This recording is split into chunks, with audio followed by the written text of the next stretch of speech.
अरविंद और श्रेया में बहुत गहरा प्यार था। दोनों की शादी को 5 साल हो चुके थे, लेकिन उनकी ज़िंदगी अभी भी अधूरी सी है क्योंकि उनका कोई बच्चा नहीं था। फिर भी उन्हें विश्वास था कि उस साल उन्हें बच्चा हो जाएगा। दोनों के बीच इतना प्यार है कि ये एक दूसरे के बिना बिल्कुल नहीं रह सकते। बच्चा न होने की वजह से कभी कभी अरविंद के माँ बाप श्रेया को ताने मार देते हैं और श्रेया वे सुन लेती है क्योंकि उसे यकीन था कि उसे बच्चा जरूर होगा। यूं ही समय बीतता चला गया और एक दिन अरविंद जब ऑफिस से घर लौट रहा था तो उसने श्रेया को बाजार में किसी दूसरे लड़के के साथ देखा। दोनों को देखकर ऐसा लग रहा था कि दोनों एक दूसरे को काफ़ी दिन से जानते हो और दोनों एक साथ काफ़ी खुश भी लग रहे थे। अरविंद घर आ गया और थोड़ी देर बाद श्रेया भी घर आ गई। श्रेया के आते ही अरविंद ने पूछा, श्रेया कहाँ गई थी? श्रेया ने कहा, मैं बाजार गई थी, घर का कुछ सामान लाना था। श्रेया की बात सुनकर अरविंद को थोड़ा गुस्सा आया, लेकिन उसने श्रेया को कुछ भी नहीं कहा। उसके बाद अरविंद ने श्रेया को उसी लड़के के साथ कई जगह पर एक साथ देखा और एक अरविंद ने देखा कि वो लड़का श्रेया को घर तक छोड़ने के लिए आया। श्रेया उसके साथ बहुत खुश लग रही थी। उस लड़के ने श्रेया को घर के बाहर छोड़ा और फिर चला गया। अरविंद का दिल बहुत दुखा, लेकिन श्रेया को खो देने के डर से उसने उसे कुछ नहीं बताया। एक दिन अरविंद घर पर बैठा था कि तभी श्रेया का मोबाइल फ़ोन बजा। श्रेया बाथरूम में थी, इसलिए अरविंद ने फ़ोन उठा लिया। फ़ोन उठाते ही दूसरी तरफ से आवाज़ आई, हेलो अरविंद, मैं थोड़ी देर में घर आ रहा हूँ, कुछ ज़रूरी बात करनी थी।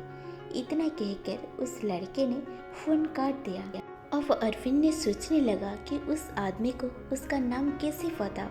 अरविंद ने दिमाग में कई तरह के ख्याल आ रहे थे। अरविंद को लगा कि शायद यही वो व्यक्ति है जिसके साथ श्रेया अक्सर घूमती है। अरविंद को लगा कि शायद श्रेया उसे डिवोर्स लेना चाहती है और उसी सिलसिले में वो लड़का उसके साथ बात करेगी। अरविंद बहुत उदास हो गया।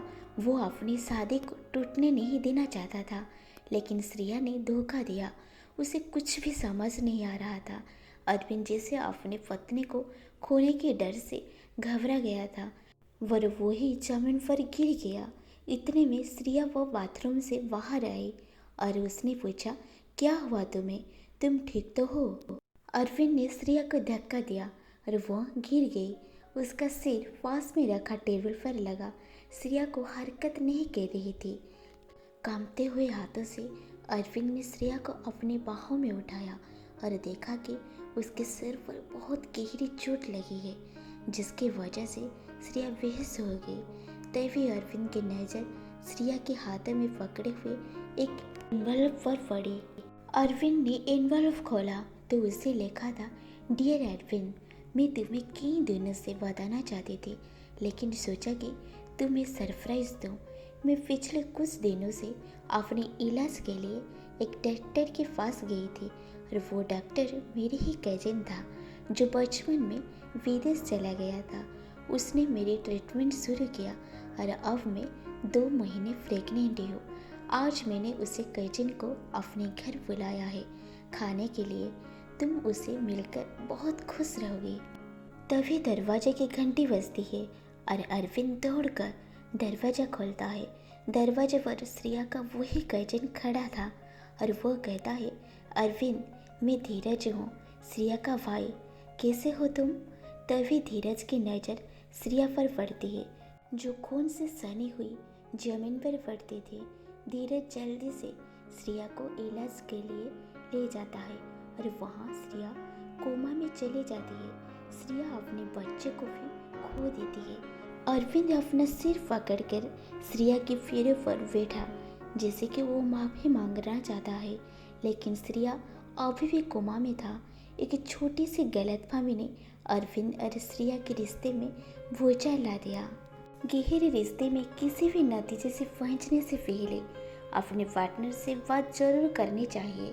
खामियां हम सब में होती है, लेकिन अपने पार्टनर को दोषी साबित करने से पहले अच्छे से जांच ले और सबसे ज़रूरी उसे खुलकर बात करे। अब जो देखते हो या सुनते हो वो ज़रूरी नहीं कि वो सच हो।